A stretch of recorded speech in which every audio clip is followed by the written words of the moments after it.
Good morning, everyone. I can hear a little bit of excitement in the air this morning. Maybe it's that sunshine out there warming up Taranaki. It's great, isn't it? However, we might pay the price a little bit later, so I've made sure all of these windows here are actually open. We do have to have the blinds closed because we're videoing today, and when you've got light reflection from the back, it makes terrible videoing. But however, here we are. Welcome along. And I'm sure today you are going to, how shall I put this, Victor, and I'm going to introduce Victor. No pressure, yeah. Yeah, no pressure. You are going to experience a way that you can touch other people's lives for Jesus. That's what today is really all about. I want to introduce you to Victor Kolokov. Victor was a pastor down in Invercargill at one time, and then he got called to the union office up in Auckland. I feel sorry for him being in Auckland. However, he's flown down to the Taranaki to get away from the clutter and enjoy a day with us. So Victor, thank you for being here. I'm just going to pray for you as we begin, and then it's all yours from here. Thank you. Let's bow our heads for a moment of prayer. Heavenly Father, we are here to hear your word this day. Pray for the Holy Spirit to descend upon each one of us that we may receive your word and that your word we may take out for others to hear. Ask for a blessing upon Victor in Jesus' name. Amen. Amen. Well, good morning and happy Sabbath. Let me start with a massive triple layer apology, because I owe you a massive triple layer apology. I said I would come last year, and then I asked Pastor Bruce to change. We changed that, and then I had to change the second time, and it was a short change as well. So with all the honesty, that time before I called Pastor Bruce the second time to ask him to change the time, seriously, half of the night I didn't sleep. I'm like, I don't know how to do it, because when I received the information that we were double booked in the islands for the seminars there, I said, okay, I can't change that because there's so many things. I'll see if Pastor Bruce can accommodate that. And I know it was a painful experience for all, but he's a saint. He said, well, if it's happening, then it's meant to be. And I still felt bad for more than a week, and I'm still feeling bad when I think about it. And with all the honesty, I had never ever done anything like this to anyone. And I know if anyone would do it to me, like I did to Pastor Bruce, I wouldn't be talking to that person for maybe 20 years. But he's still talking to me, so I'm like, okay, he's a saint. No, all good. And thank you, church, for your flexibility as well, to allow the Sabbath school time to also change a little bit. And instead of having discussion groups, we can spend also an hour or so talking and having a little bit of learning as well. So this today will be all about the fellowship and social aspect of the church and what the church is really all about, or the segment of that significant segment of church life that is often missed. And what really makes church sticky in a good way. And this morning in our second session, I'll be talking about that glue as well. But even this morning, we'll start with this. And as you can see, the topic is a social quotient. And excuse the word quotient. Or social aspect that makes our church healthier and more vibrant and appealing. So that's the topic that I want to unpack this morning. And again, I will invite you to interact with me.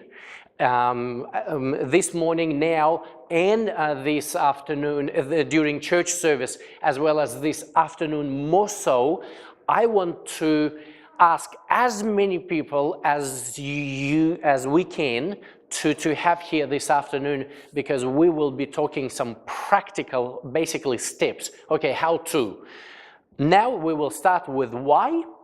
Then next session we will talk about the biblical foundation of it and what Jesus saw and how he saw that fellowship aspect fulfilled in the church. And then in the afternoon we'll be looking at how to. So almost like no point covering these two sessions and then not coming in the afternoon to see, okay, how can we actually take some practical steps, yeah? So be here, and I have also some resources to share with you this afternoon. So you have all the motivation to stick around for the length. Now, let me begin with that question. How many of us believe that social aspect in our churches is one of the significant aspects that makes a church church? How many of us? So, okay, well, then I will be talking to the choir for the rest of the time, meaning you already sold on the idea. But let's actually see the challenge that we have. So when we approach the how-to, we removed all the layers, and we are fully on board, and we are fully ready to discuss. How many of us heard the name George Barna? George Barna. He's the guy who studies all churches and finds and gleans common aspects that either work for churches or don't work for churches. So he's a researcher. And it's good to read some of his material, in fact, a lot of his material, because he gives the clues. It says, oh, this is the common thread that we are observing now. And I want to use just one reference. When George Barna surveyed and studied thousands of churches, he's come up with 9 habits of those healthy churches. And he says, well, if a church is vibrant and healthy and growing, then they will surely have those 9 qualities or habits in common. And we will just skip all of this. And if you want this material, Pastor Bruce will have it, so you can study it at home as well. So I'll just want to put the emphasis on number 3. He says there that those churches put emphasis on developing significant relationships within the congregations, where they nurture loving, caring Christian relationships. Yeah, so one of the aspects. How many of you heard of natural church development? He's another aspect as to George Barna. I'm just trying to kind of show the bigger picture, and then we'll zoom into our context. Natural church development, also like George Barna, they also look at different aspects of church health and spiritual growth, and also then numerical growth. And one of their actually 2 that I want to highlight. They have 8 characteristics. You will see that George Barna has got 9, yeah? So natural church development, they have the 8 characteristics of a healthy and vibrant church, and 2 of them are holistic small groups and loving relationships. So they say those churches that are healthy and vibrant, they will excel in those 2 aspects. They will have the holistic groups, however you will call them, and we'll discuss it later. And they will also put emphasis on significant relationships within the church. Now, can I introduce a little bit of a challenge for the Seventh-day Adventist Church? And I know that we have friends here with us who are not even Seventh-day Adventist. So I welcome you to our family. And this time we'll be talking family discussion and in a very vulnerable way. Is that okay? We don't want to be hypocritical in terms of praising and saying, well, we are all good, we've got it all together. We want to look at the challenges we face as a church so we can find ways and better ways to address them. Will that be appropriate, yeah, for us to? And again, it's an open and vulnerable discussion. This is public knowledge. We don't want to hypocritically hide this. We want to put it out there and say, well, this is our challenge as a church. That's what we are facing. And in fact, I'll mention this again. One of my roles as a discipleship leader in 1/4 of South Pacific is to address that challenge and empower and support each local conference and pastor so they have the know-how and the resources to address the challenge we are facing.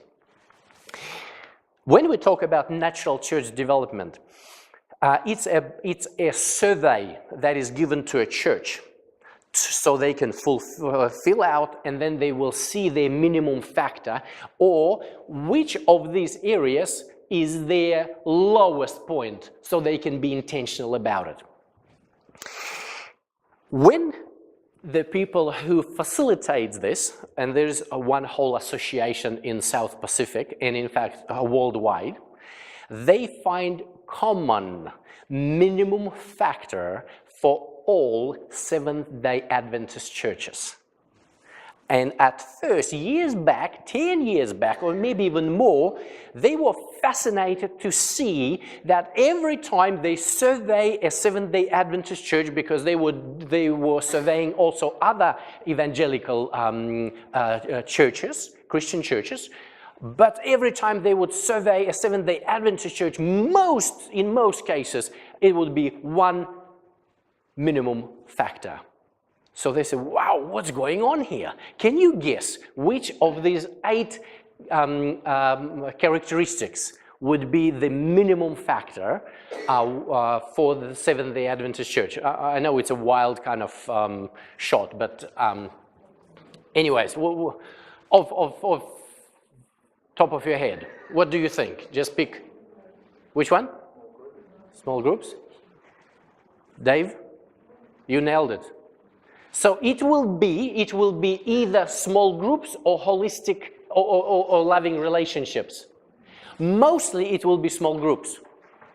And when we ask them, say, so why do you think? They say, well, we only assume that because small groups and loving relationships are very tightly connected to one another. They said, our assumption is that small groups don't just stick around because there is no glue for members to actually be together. So every time church begins small groups, they fizzle out. They just fade. Within a couple of months, they vanish. And this is, I suppose, also true for Taranaki region.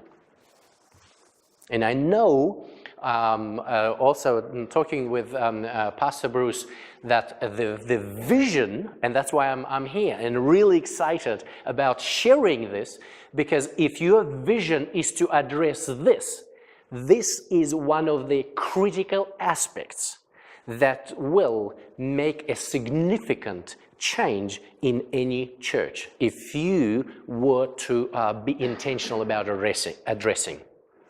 So that's why we are spending this time, so you can be empowered and equipped to work further and address it. Now, loving relationships. Let's talk now our reality. I think the year before when I was here, I may have mentioned this statistic briefly, but I'm going to refer to a more unpacked version of it now, so we can see the bigger picture in our reality. The Seventh-day Adventist Church is the fastest growing denomination worldwide. And I will tell you the last year's statistic, or the year before, sorry, at first, and then I will tell you what was announced at our council in 2018 in November. So the statistic of 2017 was like this, that every 23rd second, or sorry, every 25th second, one person somewhere in the whole world becomes a Seventh-day Adventist. Can you imagine? Every 25th second. Praise God. Yay! I've been waiting for it. Like, come on, where's the hallelujah? No, I'm not saying that, oh, let's boast now, yeah, because, you know, we're Seventh-day. God is at work. Yeah, God is reaching out to people, and the gospel is actually reaching those people with the gospel message that we have, and God is using the Seventh-day Adventist Church in a mighty way. Can I give you the bad news? That is the statistic of 2017, every 50th second, one person leaves the Seventh-day Adventist Church. What's this telling you? Who is good at maths? How many teachers do we have? What's this telling us? We're still growing. There's this 50% growth, yeah, about. So the 2018 statistic is that every 23rd second, one person becomes a Seventh-day Adventist. Now, you know, this church is so smart in terms of kind of doing their numbers that they go by seconds. 25th. And then, oh, okay, we are doing better. So it's now every 23rd second. Like, wow, that's magnificent. But you know the real issue? I don't want to now say, oh, well, you know, good Seventh-day Adventist people. The reality is this. It's a little bit washed out here. So for the last 24 years, this is our South Pacific division, which is Australia, all islands around, in New Zealand, yeah? This is South Pacific region of the world. And all the churches, for our friends who are not Seventh-day Adventists, the Adventist Church is a worldwide movement. And so every region and almost every city will have a church, or at least a church, or more than one church, as a Seventh-day Adventist church. And when we look at our South Pacific division, South Pacific region, we see that over the last 24 years, 52% of people who consider themselves Seventh-day Adventists, they stayed, when 48% departed. Yeah? When you look at the worldwide statistic for the last 50 years, and I'll go real fast in here because half of you are going to now go to sleep, because statistic, who needs statistic, yeah? It's only us people like, oh, what's going on? But when you have a statistic, then you see what's going on. This is a bigger picture. And that's why we want to see the brutal facts. This is the world statistic from 65 to 2014. Guess what happens? We have, they are accessions, which is baptisms or new gains, yeah? The blue line. See how rapidly the church is growing?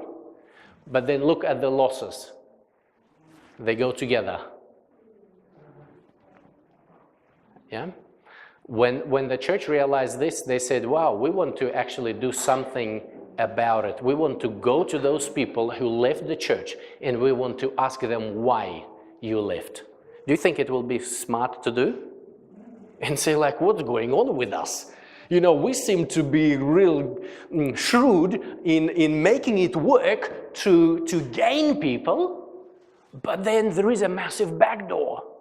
So they went after over 1,000 of those people worldwide, and they asked them very hard questions. They said, tell us the truth. We want to know. What's wrong with you? What was wrong with your experience? And I'll share with you. In fact, here are the numbers. In the last 50 years, up until 2014, the church gained altogether over 33 million people became Seventh-day Adventists. Yeah, that's amazing. Yeah, and then of these, over 13 million left the church. And I'll show you briefly, because I think, do you think it will be important for us to know why they left? You want to know their opinion? You know, it will help us to sit in here and say, whoa, I was sharing some of it in one of the islands, and one elder stood up and said, oh, I'm glad we are not part of this statistic, Pastor. I'm like, how come you are not? He says, oh, are we? I'm like, yeah, because you are part of the South Pacific. So you are like, oh, the reality hit home. Yeah, so for us to sit back also as a church and say, okay, what can we do about it? What can we change? And so the question they asked, they said, what did you think of the Adventist church at the time you left? That's the question they asked. And they said, let me start with this one. I thought highly of it, but I had lost touch. Really? So like, oh, I thought it was wonderful, but I just lost touch. 16% of them. Then it had just become irrelevant to my life. It's like, how can this be? Or I was angry over the way it treated me. 19% of them said, I felt that it was cold and inflexible. 8% said, I felt that it lacked integrity in its behavior and theology. I thought highly of it, but I felt I could not live up to its standards. So if you cast your eye over all of this, what do you think the common factor that we can put it all into one group?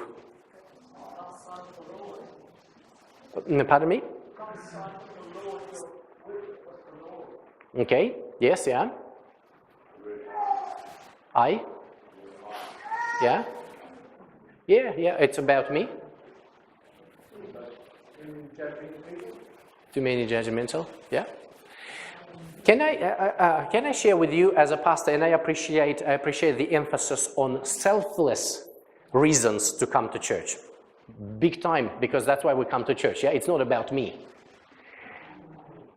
But can I share my own challenge, and I invite this discussion, yeah? Judge me.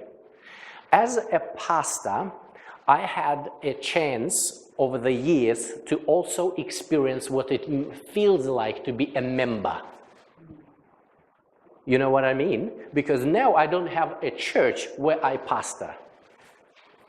My role is quite big, and I don't have enough time to just look after one church. So I go when I have a free Sabbath, I go to a church where my family worships together with them. And at some point, when I was going to that church for maybe we had been going for over a year, and I would go maybe 5 or 6 times a year because all other Sabbaths I'm elsewhere. So we went to church, and then we are driving back home, and I spilled the beans. I said to my wife, I said, you know what? The only reason why I go to this church is because of God. And we started a big discussion there for the rest of the Sabbath afternoon. So now join me in here. Am I being selfish? It wasn't a complaint, it was a brutal reality. I go to this church only because of God.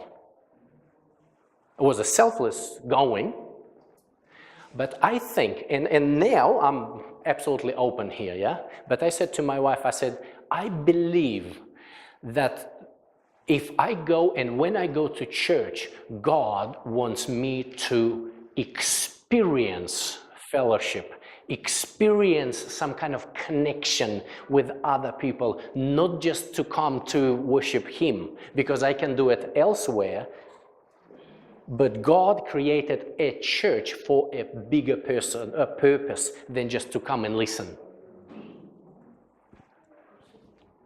What do you think? Yeah, so there is another aspect to it, yeah? There is, and that's what I'm looking at. That yes, it is true to come to church in the first place because of God. But there is one aspect I want to introduce today, and more so this during church service or in our next session, the aspect of fellowship. And we'll leave it there. But for now, when I look at it, I see a common factor why people leave is because there was not enough that connection. Relationships were broken. If you look at this, I just drifted, it says, I thought highly of it, but I just had lost touch. Seriously? How can this happen in a family? Yeah? And then it just became irrelevant. Means, okay, so I just lost that edge. There is a disconnect, yeah? And then I was angry over the way it treated me. Yes, okay, it's about me. But we also say that church is a healing place, yeah? Or I couldn't live up to its standards. You know why people flocked after Jesus when He came? And they ran away from all the Pharisees? Because the Pharisees had so many different standards that people couldn't measure up to them, and suddenly Jesus comes with the same standards, but He introduces them in such a loving manner, in a way that people say, wow, I want to hang out with Him, because I feel like I can actually measure up, because He accepts me as I am, and He gives me space to grow. You seeing the difference, yeah? And all of this, let me go forward. Here is now in percentage kind of basis. They did it in another. They flipped that percentage in a different way, and they said most important reasons why you decided to stop attending. 28% said no big issue. I just drifted away.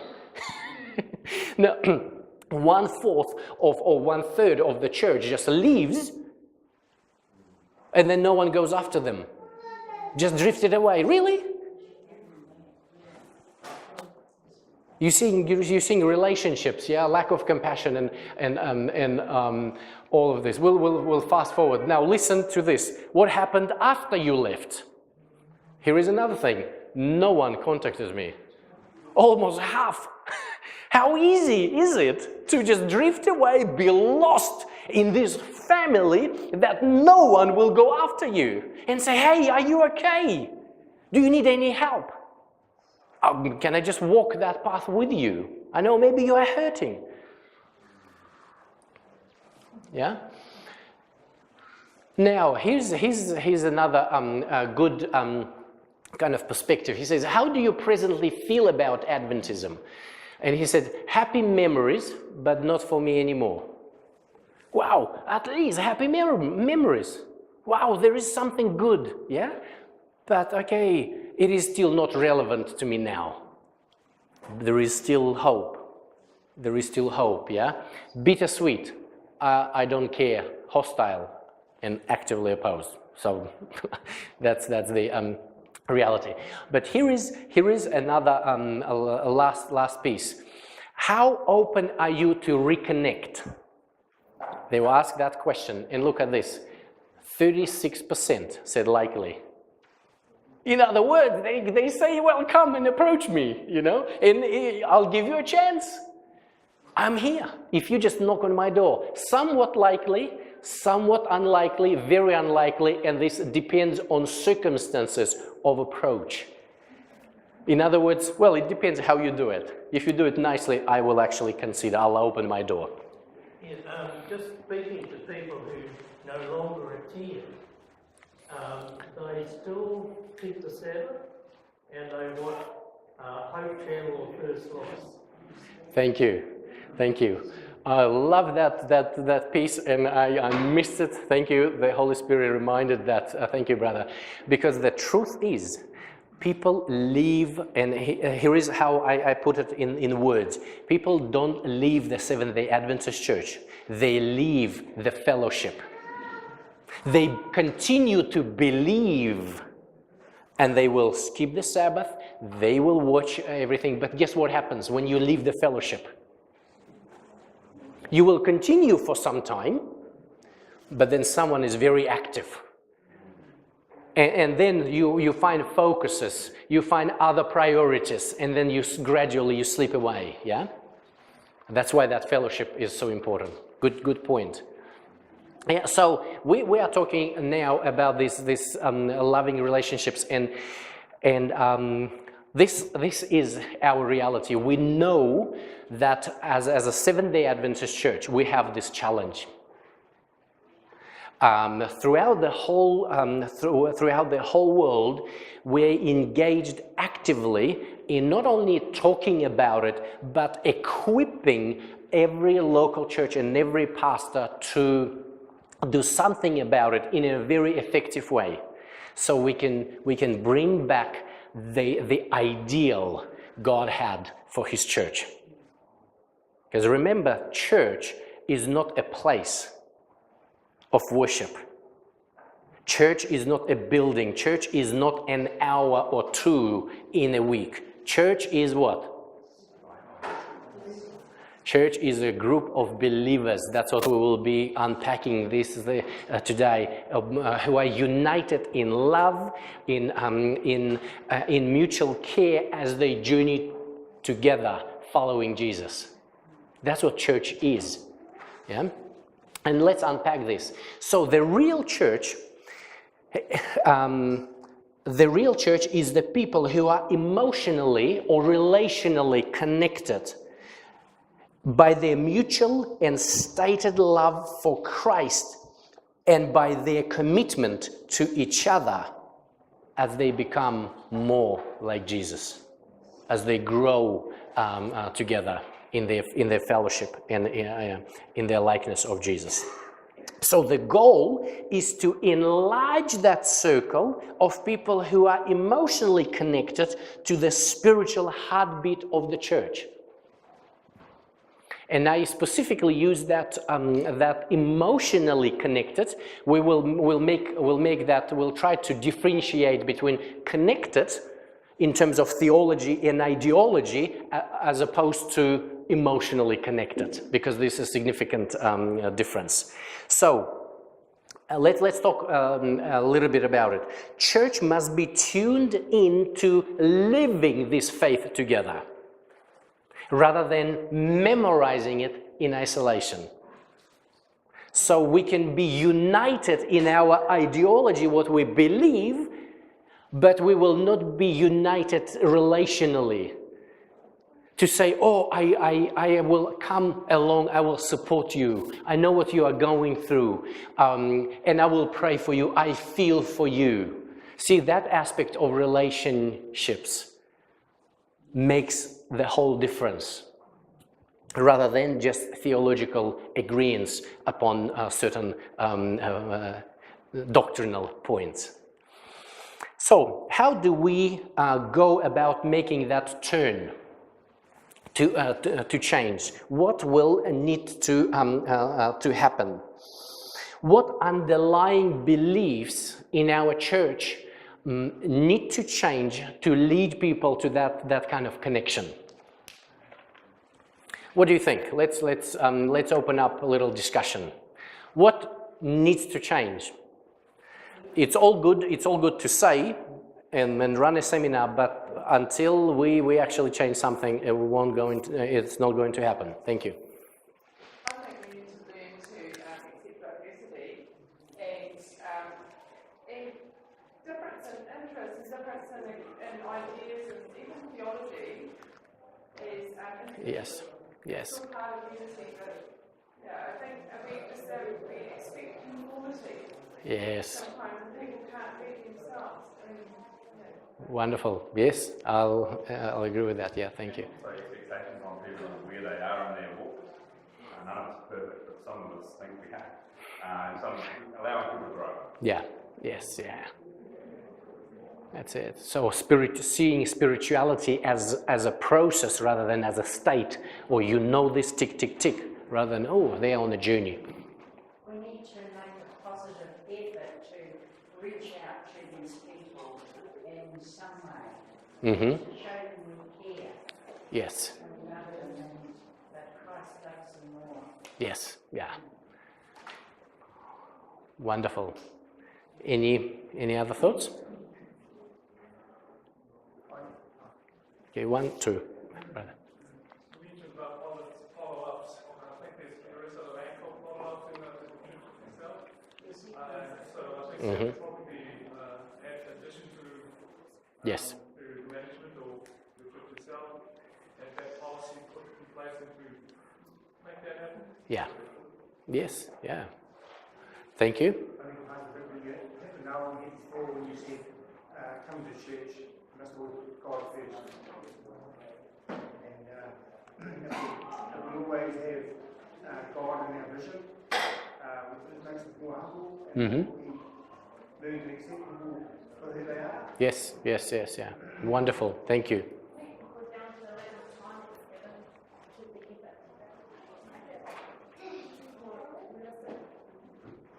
Yes. You mean in the context of a church, yeah? Mm-hmm. Love that. Time for us to actually experiment and experience this. I love that. I think we lack in brotherhood. Like you see so many people in like sports teams and stuff like that have that real comradeship. Yes. We have that outside the church, and we can't be false to that. Yes, yes, camaraderie. We'll talk more about it this in our second session. Love that. Can I share with you some aspects that we are learning now as we go? I don't also approach this as an expert, but as a fellow person who journeys together with a lot of churches, and we learn from them. So I think maybe what we are seeing now is this, and as you pointed, let's put the first things first, yeah, in their places. And number one is the focus again on God, on Christ. Who is the pillar? Who is the cornerstone? It is really about Christ. He is the center of the church, yeah. Now, when the church sits back, again, going to Bana and what he says and how he and they observe churches that are very effective in this area, they say that those churches that have good and healthy relationships within, they are very intentional about supporting their families. So they will sit back as a leadership team or as the whole church and will say, okay, what are we going to do to support our families? Let's not assume that just because they come here once a week, they're all good. And they equip and empower them to live their Christian life at home. Because church is happening not in here. Church is happening out there. Yeah. Then they look at, okay, how can we then support other believers in our church? Then they look at the community. For example, I'll give you some stories from a couple of churches and maybe even from one whole conference that decided to redefine their program for the church. When you look at a typical church, you'll be looking at a very busy calendar. You come, you have Sabbath school, you have church, you have the AYs, this maybe then this training or that training, then they will be offering women ministries, men ministries, all sorts of ways that seem to be very good. But we seem to actually run those ministries rather than being part of those ministries. You seeing the difference? And so then those churches and entities, they say, we want to actually free space from all sorts of ministries and empower people maybe in the afternoon and say, why don't you, and today will be an exception because we will ask you to stay, but in the ideal case is this afternoon is an excellent opportunity to invite someone to your home from the church, and then go for a walk. Or maybe plan to interact with your neighbors, and again, you will be interacting with them. So you will be creating then social pockets where you are free to actually have those meaningful connections. Rather than, okay, let's organize a program. And we all so much rely on church organized programs that we are not capable, or maybe there's no even expectation, or we're not equipped to just go with the flow and meet new people, connect with other people in the church. We expect that there must be a program or a ministry that needs to organize. So let's organize a social, which is good, but you know what? You don't need to have a social committee to invite someone to your home and have lunch. You don't need to have a social committee or some kind of ministry in church to invite someone to your home during the week and say, hey, let's have a cuppa and let's just spend time together. You seeing? So it's like, can I do it? Yes. So does the board need to decide whether you can invite that person or not? Of course, no. You can do it. And then that freedom of spirit becomes integral part of our life. We say, wow, we can actually interact just like this, rather than expecting the church to organize an event for us. You seeing the difference? So let's create that space, and even permission for members to take initiative and say, hey, I will actually take that role and go further. Okay, let me now go a little bit fast forward, and in the 5 minutes I will again connect with the importance of these connections. And share one of our own researches done by Andrews University that really highlights the importance of those connections. And this research was done in 2000. Ever since then, it's still true, and it had been true, and it is always true, because that's what how God designed His church. So they took 4,000 members of the Seventh-day Adventist Church, and they surveyed them, and they realized that 57% of them became members of the church through their friends and through their family. And here's a little chart that says, hey, I was either invited to church, I came to church because I was part of the family or social network. That's why I came. And only then pastors and evangelism. And we tend to rely on evangelism and all others, and actually drop now the social interaction with people, even outside and even within. You know, when we also, as in the union, run evangelistic programs, and we have either family program, a conference, where people come from the community.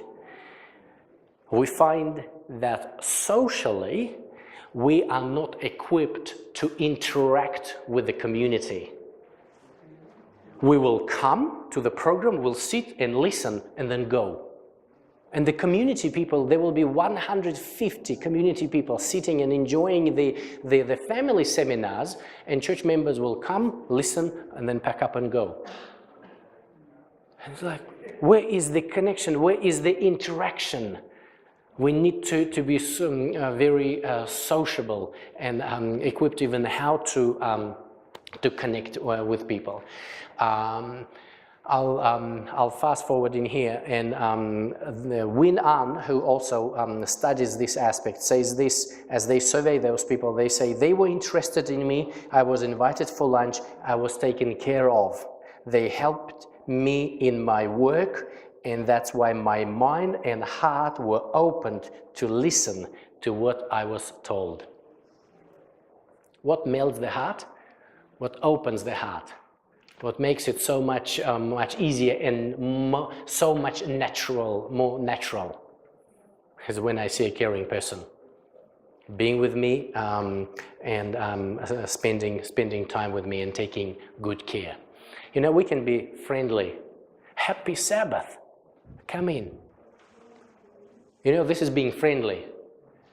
But being true friends is, how was your week? I want to listen, yeah? And actually take time to really connect, sit and take that to another level. And then maybe meet with this person during the week. That's really about being friends rather than just friendly. Give a nice smile at the door and say Happy Sabbath. Yeah. So it was found out that when people came to church and when they find friends, when they have healthy relationships, when they're invited for lunch during the week, when they mix and mingle, then and when they take part in a group, they not only stay in the church, they become active members. Now, is there anything new so far? It's like, no, we've kind of known that, right? But I think what's the missing link in here, in closing of this session? What's the missing link? Making it personal. This is okay. This is my journey. What can I do about it?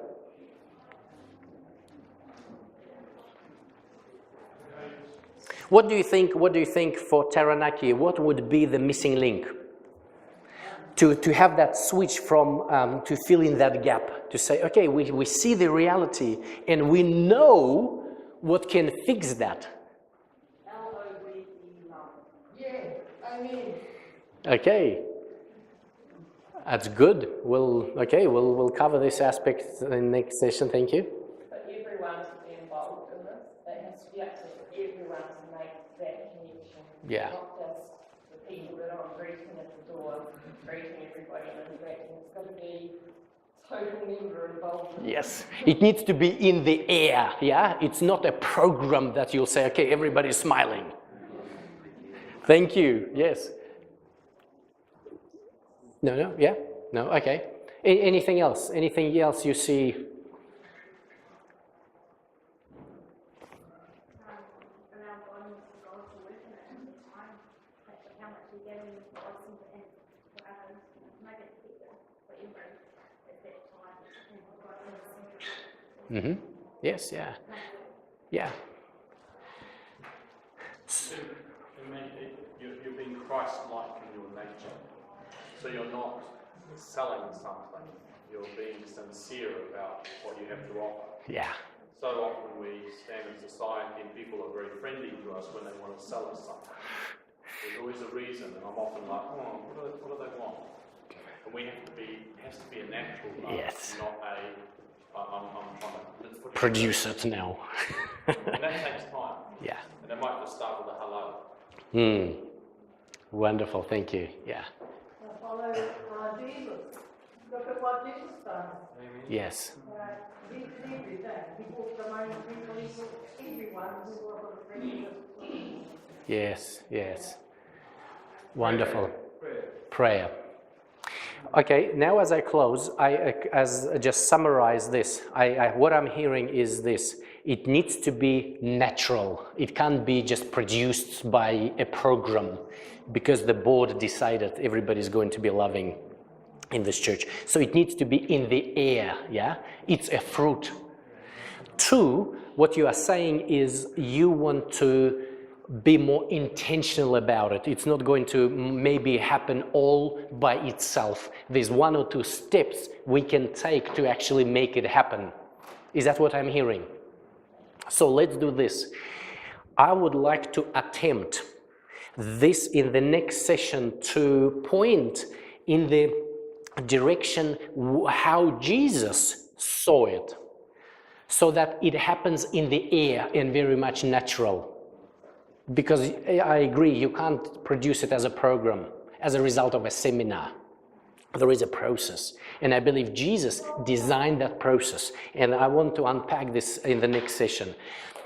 Now then, when we meet in the afternoon, we will look at the intentionality aspect and say, okay, so how can we now work and work along Jesus, what he is already doing, and what can we do in our local church here, step by step, so that we bring this about.